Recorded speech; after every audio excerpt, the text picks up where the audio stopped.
नमस्ते विद्यार्थी मित्रों, गुड मॉर्निंग एवरीवन। कल हमने इकाई नंबर 2 में यहाँ पर देखा कि अमीना हामिद की दादी माँ हामिद को अकेले में मेले में ईदगाह के मेले में अकेले उसे भेजना अच्छा नहीं समझती थी। क्यों? क्योंकि वह बहुत छोटा था, उसके माता पिता भी नहीं थे और हामिद अपनी दादी माँ के पास रहता था। उसके अकेले होने की वजह से और वह छोटा बच्चा था, इसलिए दादी अमीना उसे अकेले में मेले भेजने नहीं तैयार थी। अमीना का दिल कचोट रहा था। दिल कचोटना यानी कि दिल में दुख होना।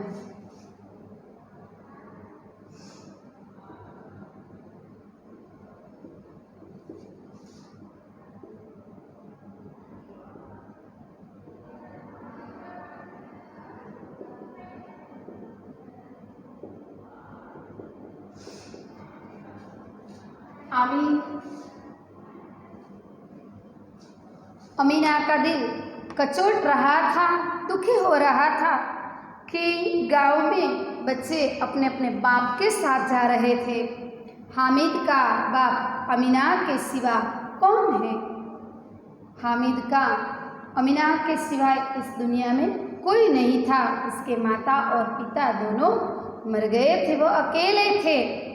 इसलिए उस भीड़ भाड़ में कहीं बच्चा खो गया तो वह तो छोटा है, अमीना उसे नहीं जाने देगी। उसे उसकी इतनी चिंता थी क्योंकि वह छोटा था और वह अकेला था। उसकी वजह से वह मेले में नहीं भेजना चाहती थी। नन्ही सी जान जाने की नन्ना, वह तो नन्हा ही है, इतनी दूर चलेगा कैसे? पैरों में छाले पड़ जाएंगे। छाले पड़ना यानी कि फलोला होना, छाला पड़ना यानी कि फलोला।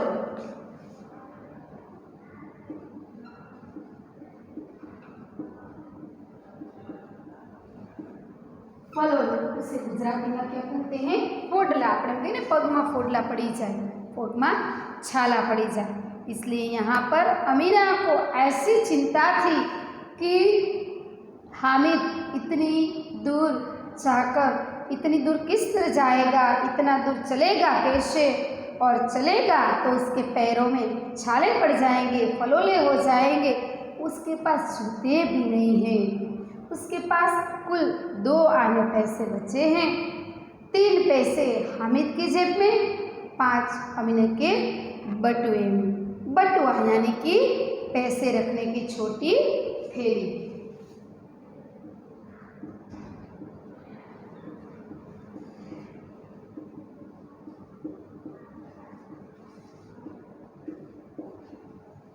पैसे रखने की छोटी थैली।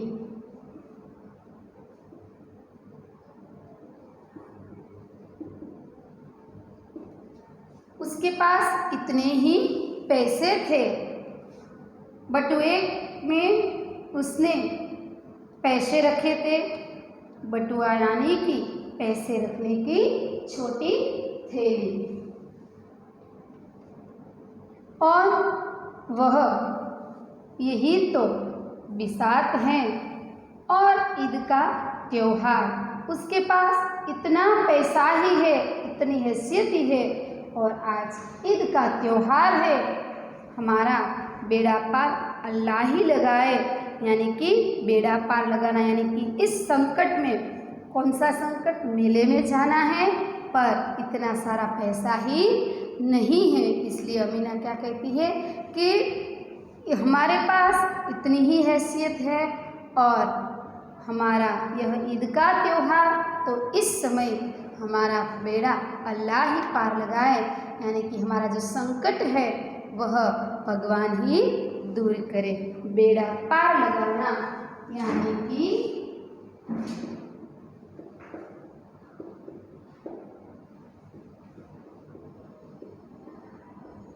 संकट से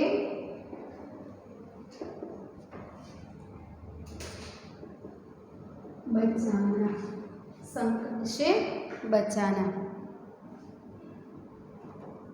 हामिद भीतर जाकर दादी से कहता है, भीतर भीतर यानी कि अंदर घर में जाकर वह दादी से कहता है, तुम डरना नहीं अम्मा, मैं सबसे पहले आऊँगा। वह क्या कहता है अमीना को कि दादी तुम डरना नहीं, मैं सबसे पहले आ जाऊँगा, मेरी चिंता तुम मत करना, मैं सबसे पहले आ जाऊँगा। गाँव में मेला चला और बच्चों के साथ हामिद भी जा रहा था। कभी दौड़कर आगे निकल जाता, फिर किसी पेड़ के नीचे खड़े होकर साथ वालों का इंतज़ार करता। हामिद के पैरों में तो जैसे पर लग गए हैं, वह कभी थक सकता था। उसको तो इतना आनंद था कि वह दौड़ दौड़ कर आगे निकल जाता था, बाद एक पेड़ के नीचे बैठ जाता था, अपने साथियों के लिए राह देखने के लिए वहाँ पर बैठ जाता था। जब साथियों एक साथ हो जाए फिर वह दौड़कर आगे निकल जाता था, क्यों उसको मन में वहाँ पर जाने का इतना आनंद था, इसलिए वह दौड़ दौड़ कर सबसे आगे निकल जाता था। बड़ी बड़ी इमारतें आने लगी और रास्ते में हामिद जब मेले में जाने लगा तब रास्ते में उसे बड़ी बड़ी इमारतें आने लगी, बड़ी बड़ी इमारतें के बड़ा बड़ा मकान आने लगा। यह अदालत है, यह कॉलेज है, यह कलाघर है। आगे चले हलवाइयों की दुकानें शुरू हुई, आज खूब सजी हुई थी। इतनी मिठाइयाँ कौन खाता है, देखो न एक एक दुकान पर मनो होगी। यानी कि क्या कहता है हामिद, अरे इतनी सारी मिठाइयाँ कौन खाता होगा। वह उसने जहाँ से दौड़ना शुरू किया, बाद आगे जब ईदगाह के रास्ता, जब मेले का रास्ता शुरू होता है तब उसे तरह तरह की दुकानें दिखाई देती है, बड़े बड़े इमारत यानी कि बड़े बड़े घर दिखाई देते हैं। और मन ही मन वह क्या कहता है, अरे इतनी मिठाइयाँ कौन खाता है। यहाँ पर तो सारी मिठाई, हलवाई की दुकान है, हलवाई की दुकान में आज खूब सजाई हुई है, क्योंकि आज क्या है, ईदगाह का मेला है, यानी कि ईद का मेला है। ईदगाह जाने के लिए सब लोग, ईद के मेले में जाने के लिए सब लोग आनंदित होकर वह निकल गए हैं। और रास्ते में जो आया है उसे हामिद देखता हुआ बहुत प्रसन्न दिखाई देता है और वह कहता है कि इतनी सारी मिठाइयाँ, अरे खाएगा कौन। सहसा ईदगाह नमाज आई। इमली के घने वृक्षों की छाया है, नीचे पक्का फर्श है, उस पर जाजिम बिछी हुई है। क्या हुआ बच्चों, अब चलते चलते वह कहाँ पर पहुँच जाता है, वह ईदगाह की जगह पर पहुँच जाता है, यानी कि ईदगाह नजर आ जाती है। ईदगाह यानी कि नमाज पढ़ने की जो जगह थी, वह जगह उसको वहाँ से दिखाई दी। इमली के घने वृक्ष की छाँव है, इमली का बड़ा वृक्ष था, उसकी छाया थी। उस छाया के नीचे पक्का फर्श होना, यानी कि नीचे की जो जमीन की जगह थी वह उसे क्या कहा जाता है, फर्श कहा जाता है। नीचे पक्का फर्श है, नीचे जो जमीन थी वह पक्की यानी कि सीमेंट वाली थी, उस पर जाजिम बिछी हुई है। रोजेदारों की पंक्तियाँ एक के पीछे एक न जाने कहाँ तक लगी हुई है। रोजेदार यानी कि जिसने रोजे का व्रत किया हो, जिसने रोजा रखा हो, वही लोग पंक्ति यानी कि लाइन में वह सब एक के पीछे एक कहाँ तक सब लोग बैठे हुए दिखाई देते हैं। यहाँ कोई धन और पद नहीं देखता। बहुत बढ़िया और सच्ची बात है बच्चों कि वहाँ पर कोई धन और कोई पद नहीं देखता। रोजेदाने में यानी कि ईदगाह की जो जगह हो, जहाँ पर नमाज पढ़ने की जगह है, उस जगह पर सब लोग ऐसे पंक्ति में दिखाई देते हैं। वहाँ पर कोई बड़ा नहीं, कोई पैसे वाला नहीं, ऐसा कुछ नहीं होता। सब लोग जहाँ पर जिसका क्रम आता है वहीं पर वह बैठ जाता दिखाई देता है। यहाँ पर कोई धन और पद नहीं देखता। धन यानी कि अपने पास पैसा है और पद यानी कि मैं कितना बड़ा हूँ, ऐसा कोई देखता नहीं है। इन ग्रामीणों ने भी वजू किया और पिछली पंक्ति में खड़े हो गए। क्या हुआ? इन ग्रामीण यानी कि वह गांव वाले लोगों ने भी वजू करने लगा और पिछली पंक्ति में खड़े हो गए। कितना सुंदर संचालन है, कितनी सुंदर व्यवस्था। हजारों सिर एक साथ सिजदे में झुक जाते हैं। सिजदा यानी कि सिर को जमीन से छू लेना। इस तरह आपने देखा होगा कि मुस्लिम लोग किस तरह नमाज पढ़ते हैं। पंक्ति में कतार बनाकर यानी कि पंक्ति यानी कि लाइन में सब लोग आगे पीछे बैठ जाते हैं। बैठकर अपना सिर जो है, अपना सिर से जो है वो जमीन को क्या करता है? छू लेता है और छू लेकर अपना सिर जो है वह ऊंचा करता है, बाद में नीचा करता है। उससे क्या कहा जाता है? सिजदा कहा जाता है। कितनी सुंदर व्यवस्था। हजारों सिर एक साथ सिजदे में झुक जाते हैं, फिर सब एक साथ खड़े हो जाते, मानो भातृत्व का एक सूत्र समस्त आत्माओं को एक कड़ी में पिरोया हुआ ऐसा वातावरण दिखाई देता है। एक साथ, एक के बाद एक नहीं, जितने भी लोग वहाँ पर रोज जिसने रोजे रखे हैं वहाँ लोगों ने, रोजेदारों की जहाँ जितना लोग नमाज पढ़ने के लिए वहाँ पर पंक्ति में बैठते हैं, वह सभी लोग इस तरह से नमाज पढ़ते हैं, इस तरह से सिजदे करते हैं कि उसको देखकर ऐसा लगता है कि मानो भातृभाव यानी कि भाईचारा की भावना के साथ सब लोग अपनी अपनी आत्माओं से जुड़े हुए एक ही कड़ी में पिरोए हुए दिखाई देते हैं। नमाज खत्म हो गई, लोग आपस में गले मिल रहे थे। गले मिलना यानी कि प्रेम से भेंटना।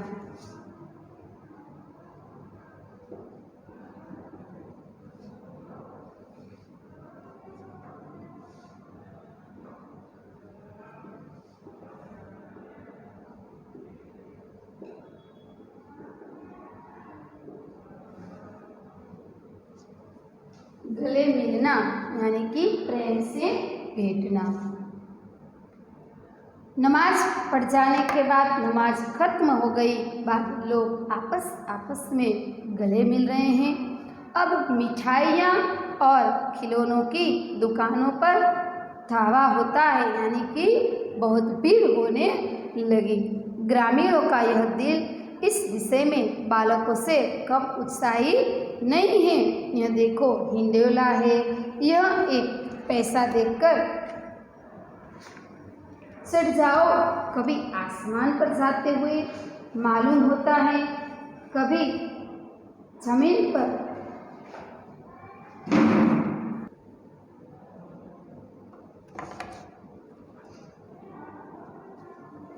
नमाज खत्म हो गई, लोग आपस में गले मिल रहे हैं।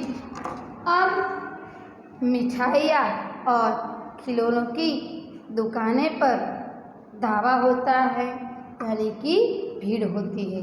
सब दुकान पर नमाज खत्म हो जाने के बाद आपस में सब लोग गले मिलते हैं। बाद में मिठाई और खिलौनों की जो दुकान थी वहाँ पर सब लोग चले जाते हैं, इसलिए वहाँ पर कई लोग इकट्ठे होने की वजह से वहाँ पर भीड़ हो गई। ग्रामीणों का यह दिल इस विषय में बालकों से कम उत्साही नहीं है, यानी कि बालकों के साथ साथ बड़े लोगों भी इस मेले के लिए आनंदित थे। यह देखो हिंडोला है, यह एक पैसा देकर चढ़ो जाओ, कभी आसमान पर जाते हुए मालूम होता है, कभी जमीन पर गिरते हुए। यह चरखी है, लकड़ी के हाथी घोड़े और ऊंट छड़ों से लटके हुए हैं। 1 पैसा देकर बैठ जाओ और 25 चक्करों का मजा लो। महमूद, मोहसिन, नूरे और सम्मी इन घोड़ों पर बैठते हैं। हामिद दूर खड़ा है। 3 पैसे तो उसके पास है। अपने कोस का 1/3 जरा सा चक्कर खाने के लिए नहीं दे सकता। कोस यानी कि खजाना। उसके पास जो पैसा था उसको क्या कहते, कोस। 1/3 यानी कि पैसे, तिहाई यानी कि पैसे। उसके पास 3 ही पैसे थे। वो बैठे तो कहाँ पर बैठे, यहाँ पर बच्चों जो बात बताई है वह आनंद में आकर आनंदित होने के लिए, यानी कि कई लोग घोड़े पर बैठे हुए हैं, कई लोग हाथी पर बैठे हुए हैं, कोई लोग चरखी पर। चरखी यानी कि हम चकडोर जिसे कहते हैं उसे क्या कहा जाता है, चरखी। यानी कि यहाँ पर जो बात बताई है वह उसमें बैठने की बात है। मेले में जब हम जाते हैं तब हम वहाँ पर चरखी पर बैठते हैं, चकडोल पर बैठते हैं। वहाँ पर यही बात बताई है कि सभी लोग, यानी कि यहाँ पर देखो हिंडोला है। हम देखते हैं जब हम मेले में जाते हैं तो हम भी वहाँ पर देखते हैं कि चरखी जैसा गोल गोल जैसा आता है और हिंडोला आता है। साथ में एक साथ क्या होता है, हाथी का चित्र। कोई लोग हाथी पर बैठते हैं, कोई घोड़े पर बैठते हैं और हिंडोला दिखाई देता है। आपने ये चरखी शायद देखी होगी मेले में, जब आप गए होंगे तब आपने यह देखी होगी कि हिंडोला आता है। उसमें कई लोग हाथी पर बैठते हैं। वहाँ पर लकड़ी का हाथी और घोड़ा होता है। उसमें कई लोग लकड़ी वाला हाथी पर बैठते हैं, घोड़े पर बैठते हैं। कई लोग छोटे ऊँट से लटके हुए हैं। 1 पैसा देकर बैठ जाओ और 25 चक्कर का मजा लो। हम जब मेले में जाते तब सुनते हैं ना कि बैठ जाओ, आओ बैठो, मजा लो, चक्कर में बैठ लो, चक्केड़ी में बैठ लो, चरखी में बैठ लो, ऐसा आप सुनते हैं ना। बस वही तरह यहाँ पर हामिद भी ऐसी बातें सुनता था। पर हामिद तो यह सब देखता ही है, दूर खड़ा रहकर वह देखता था। क्यों? क्योंकि उनके पास 3 पैसे हैं, इसलिए वह सब कुछ वहाँ पर जो चक्करड़ी जब चलती थी उसको वह देखता था और चक्कर खाने के लिए नहीं उसके पास पैसे नहीं थे, इसलिए वह उसमें चक्कर खाने के लिए वह पैसा नहीं दे सकता था। आगे का अभ्यास इकाई की आगे की और अब हम कल जाएंगे।